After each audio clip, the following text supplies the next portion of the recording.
paz do Senhor, eu sou o pastor Alexandre Maciel. Nesses últimos dias, muita gente tem me perguntado e hoje eu estava viajando, acabei parando o carro aqui para gravar esse vídeo baseado nas perguntas que tem me feito. Muita gente sabendo que eu fui da Deus e Amor por muitos anos, eu fui por 22 anos da Deus e Amor. Nesse momento de polêmica que está nas redes sociais, relacionada a tudo da Igreja Deus e Amor que vocês têm visto, as pessoas me mandam mensagem: o que você tem achado disso ou daquilo? Bom, primeiro deixa eu falar, eu dificilmente fico vendo notícias relacionadas ao meu passado. E quando chega até mim, a primeira coisa que eu faço é me colocar no ambiente onde o problema está acontecendo e tentar entender como parte dele. E como eu já fui da Deus e Amor, eu entendo talvez com mais precisão do que algumas pessoas que não foram. Aliás, eu não só fui membro da Deus e Amor, eu fui desde jovem, eu participei desde os meus 11 anos de idade, quando me converti, até 2007, final de 2007 para começo de 2008. Eu estive na Deus e Amor. Fui pastor em Ivaiporã, fui pastor em Apucarana, fui pastor em Guarapuava, depois fui pastor do estado do Mato Grosso,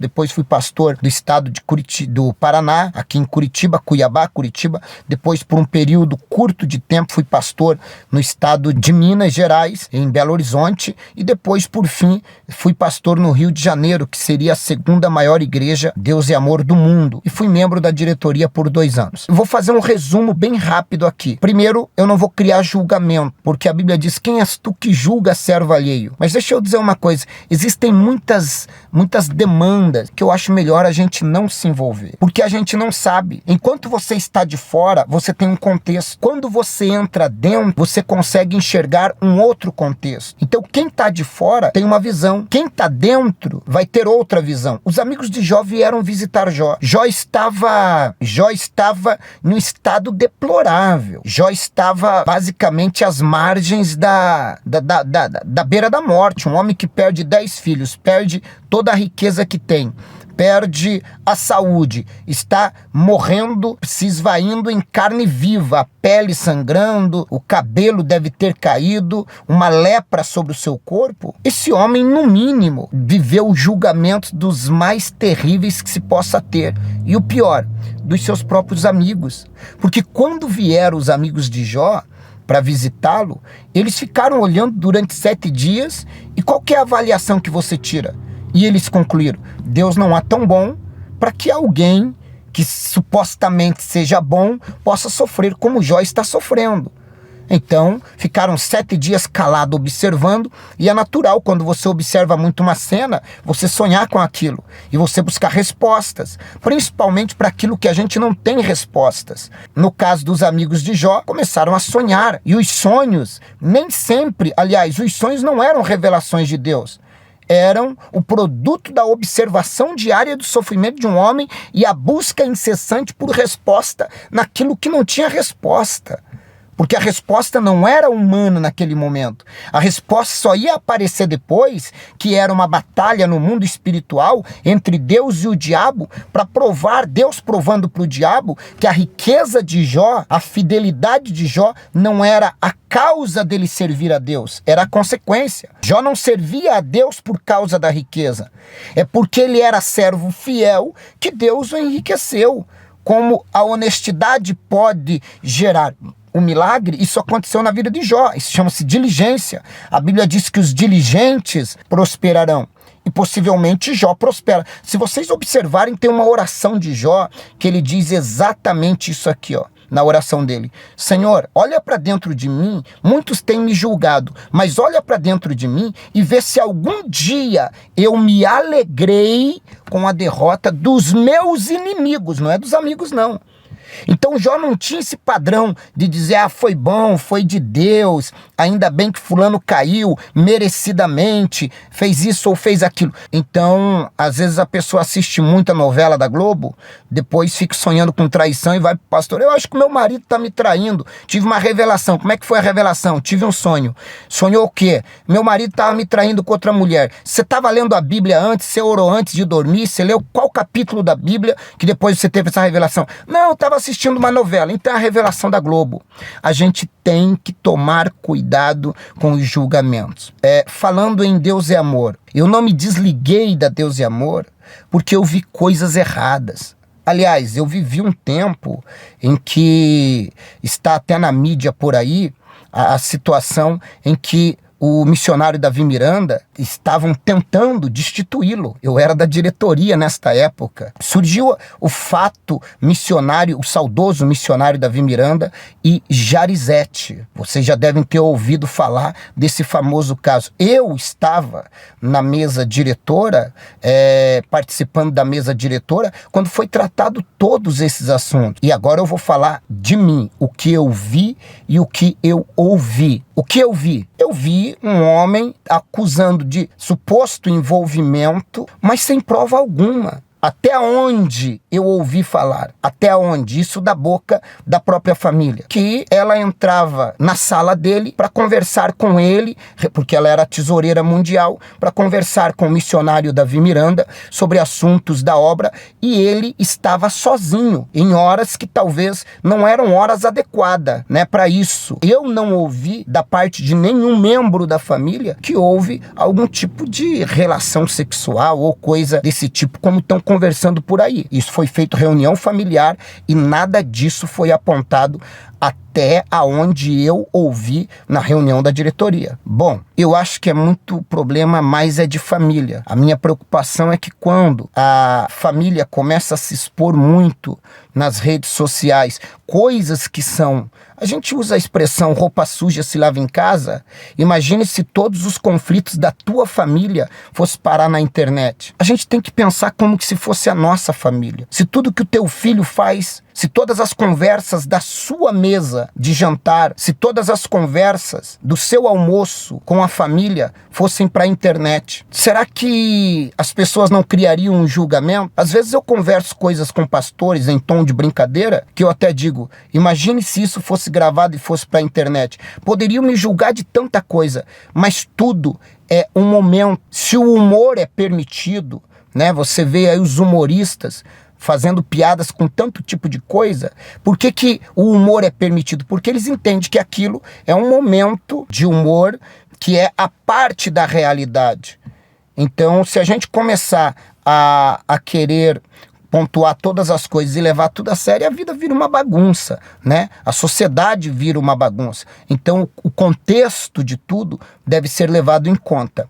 Bom, quanto ao missionário Davi Miranda, eu nunca vi com os meus olhos e nem ouvi com os meus ouvidos nada que o desabonasse do cargo de missionário ou de pastor. Quanto aos demais que a gente ouve falar, são problemas de ordem familiar. Se você me falar assim, pastor, você saiu por causa de quem? Do pastor Lorival de Almeida, da Débora de Almeida? Não. Aliás, por causa do pastor Sérgio Sora, da Léa Miranda? Não. Então foi por causa do missionário Davi Miranda? Também não. Foi por causa de quem? Do pastor Antônio Ribeiro, que na época era o vice-presidente? Também não. O que você tem contra essas pessoas? De todo o meu coração, absolutamente nada. Então por que você saiu? Deixa eu te explicar algumas coisas. Se você está numa escola e essa escola te forma até a 4ª série, e aí você tem que sair da escola porque você quer ir para a 5ª, 6ª, ou você está lá na 8ª série e você tem que ir para o 2º grau, o que que você faz? Se você quer avançar um pouco mais, num ambiente que não tem essa opção, você sai e segue. Ninguém quer fazer... Não é porque a 4ª série é boa ou porque a 8ª série é boa que você vai ficar o resto da vida fazendo a 8ª série. Não é porque o jardim da infância é bom que você quer viver o resto da vida no jardim da infância. A pergunta é, você quer dizer que a Deus é amor, ela não é importante então porque ela é a 4ª série de uma escola ou a 8ª série ou porque ela não é uma faculdade? Eu acho que tanto uma quanto a outra tem tanta relevância. Qual é a importância de uma faculdade sem o jardim da infância, sem o 1º, 2º, 3º, 4º ano, até a 8ª série, enfim? Qual é a importância? Todas são importantes. Sem você passar pelo primário, você não consegue avançar.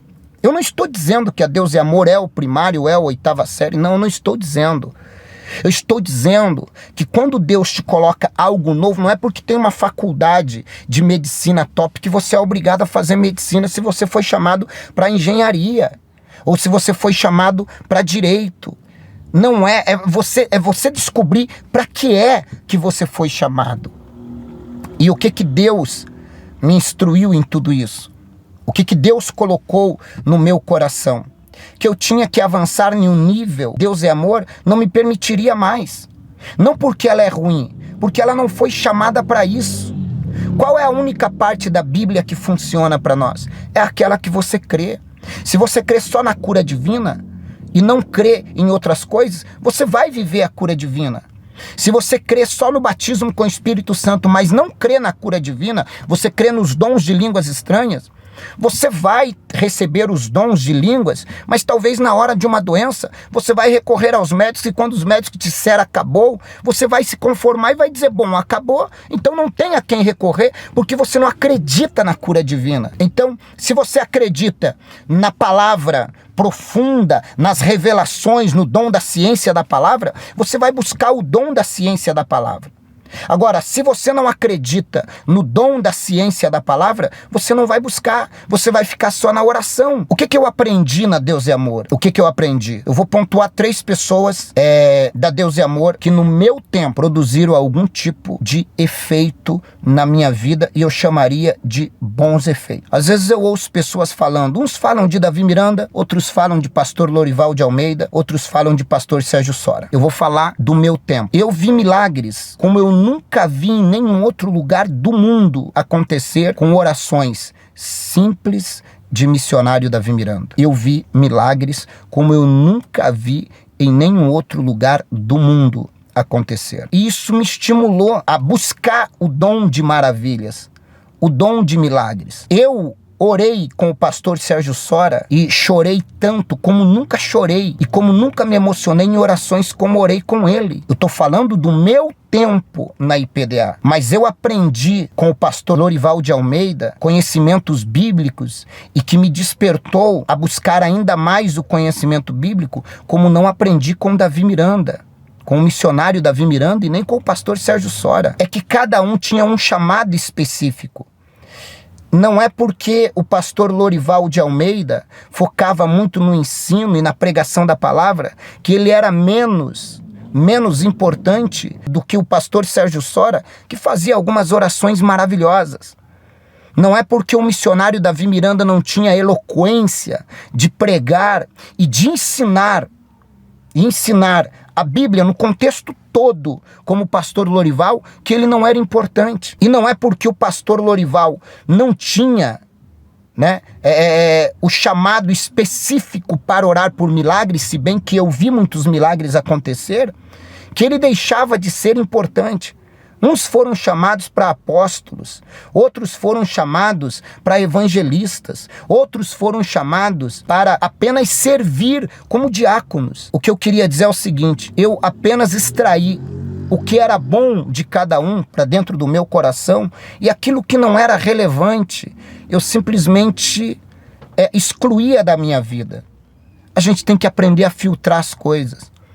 Já ouvi julgamentos com relação à saúde do pastor Lorival e, sinceramente, de coração, fico chateado quando alguém olha para uma pessoa que, de repente, passou por uma situação como ele passou, numa situação de cadeira de roda, está voltando aos poucos e simplesmente o julga, dizendo, é mão de Deus. E quando o nosso filho fica doente? Será que todo mundo que fica doente é mão de Deus? E a questão de Jó? Será que era a mão de Deus? Eu sei que de repente alguém vai discordar e vai dizer, mas já... Eu estou falando do que eu vi, do que eu sei. Bom, pontuando agora e finalizando, deixa eu dizer uma coisa para vocês. Quando Deus me chamou para abrir a Cristo para as Nações, eu entendi muito bem. Nem todo mundo vai ser da Cristo para as Nações, como nem todo mundo vai ser da Deus é Amor. Tem peixes de água salgada que não sobrevivem em água doce, peixes de água doce que não sobrevivem em água salgada. Tem peixes de águas quentes que não sobrevivem em águas frias, e tem peixes de águas frias que não sobreviveriam em águas quentes. Então Deus cria mar, Deus cria rios, Deus cria continentes frios e quentes, para que cada um venha se adequar ao seu devido lugar. E aqueles que Deus me designou para ir ao encontro deles, que Deus agregue a nossa igreja. O que eu não posso é ficar como juiz de igreja, julgando A, B, C ou D. Os problemas que estão acontecendo nesses últimos momentos, né, como os boatos correm com relação a Deus e amor, é um problema da diretoria da igreja. E é um problema interno da igreja. Não é um problema meu. O que eu posso fazer como pastor? E sugiro a você que não é membro da Deus e Amor que faça. Apenas ore. Alguém diz, mas pastor Alexandre, a igreja está se tornando uma igreja de pessoas idosas. Então tem que agregar jovens. Eu entendo. Mas a gente não pode, em detrimento aos antigos, também forçar uma situação para que os mais novos se encaixem. A gente tem que procurar o bom senso, o equilíbrio. Quando a Bíblia diz a oração que a gente faz, Deus de Abraão, de Isaac e de Jacó. Poderia a oração ser mudada a cada época. Poderia ser Deus de Moisés, Deus de Josué. Poderia ser, Deus de Elias e Eliseu. Poderia ser Deus de Paulo e Deus de Silas. Mas não, os patriarcas ainda continuam sendo lembrados, porque a memória do justo será lembrada. O que Deus está dizendo é, não se esqueça as suas origens, não se esqueça de onde você veio, não se esqueça para quem foi feita a promessa. Houve alterações nos tempos? Houve, mas as alterações foram acontecendo dentro do seu tempo, a cada tempo, mas sem nunca deixar de honrar aqueles que começaram, que foram chamados de pai na fé. Minha oração é que tudo se resolva na IPDA. Minha oração é que não venhamos colocar no ventilador aquilo que é um problema interno, expor. O grande problema é o escândalo. Jesus falou, ai daqueles por quem vierem o escândalo. Ore, não replique coisa que você não sabe.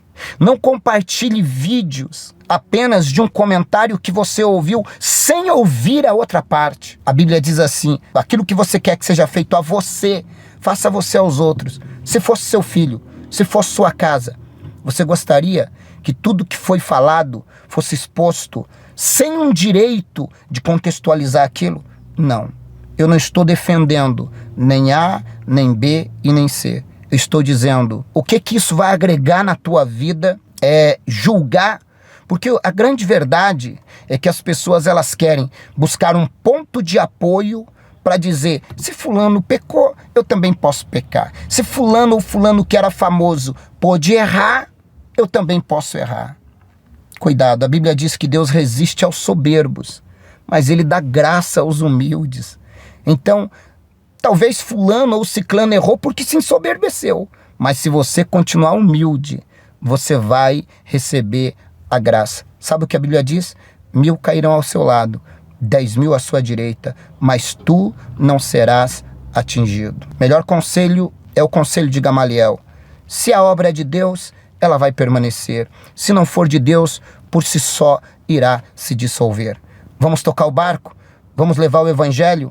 Vamos, ao invés de propagar qualquer tipo de fake news, ou ainda que seja verdade, mas não uma verdade relevante à minha vida, vamos propagar uma oração, uma mensagem, uma pregação, a palavra de Deus, porque só assim você vai poder dormir com a tua consciência tranquila. Porque às vezes você vai falar de coisas que você não sabe e amanhã você vai querer pedir desculpa a algumas pessoas e essas suas desculpas talvez serão tardes demais, porque já causou um dano muito grande. Um dos textos que eu mais gosto da Bíblia é Tiago, que fala sobre o poder da nossa língua. A gente precisa se cuidar com a nossa língua. A gente precisa se cuidar com aquilo que a gente fala. A Bíblia diz, a vida e a morte está no poder da língua. Deus abençoe vocês. Um grande abraço. Oremos uns pelos outros, porque senão nos autodestruiremos e o diabo não vai precisar fazer muita coisa quando a igreja em si só começa a se degladiar e se autodestruir. Um grande abraço, fazemos parte do reino de Deus. Ore pela igreja sofrida, ore por aqueles que de repente estão enfrentando lutas. Se o caluniado foi caluniado, o único conselho que eu dou para o caluniado: não fique aí pelas redes sociais se expondo. Foi caluniado? Não é verdade? Mentiram. O que Jesus disse? Alegrai-vos e exultai-vos quando vos disserem todo mal, quando vos caluniarem e mentindo, disserem todo mal contra vós. Se alegre, porque o vosso nome está no livro da vida. Qualquer calúnia que não seja verdade com seu respeito, Jesus mandou se alegrar. Vai cantar, vai adorar, porque primeiro vão te jogar na cova, depois vão te vender, depois você vai parar na escravidão, depois vai para a prisão. Mas chegará o momento em que Deus dará um sonho a Faraó, um sonho a alguém, e você vai sair de lá para reinar em nome de Jesus. Deus abençoe.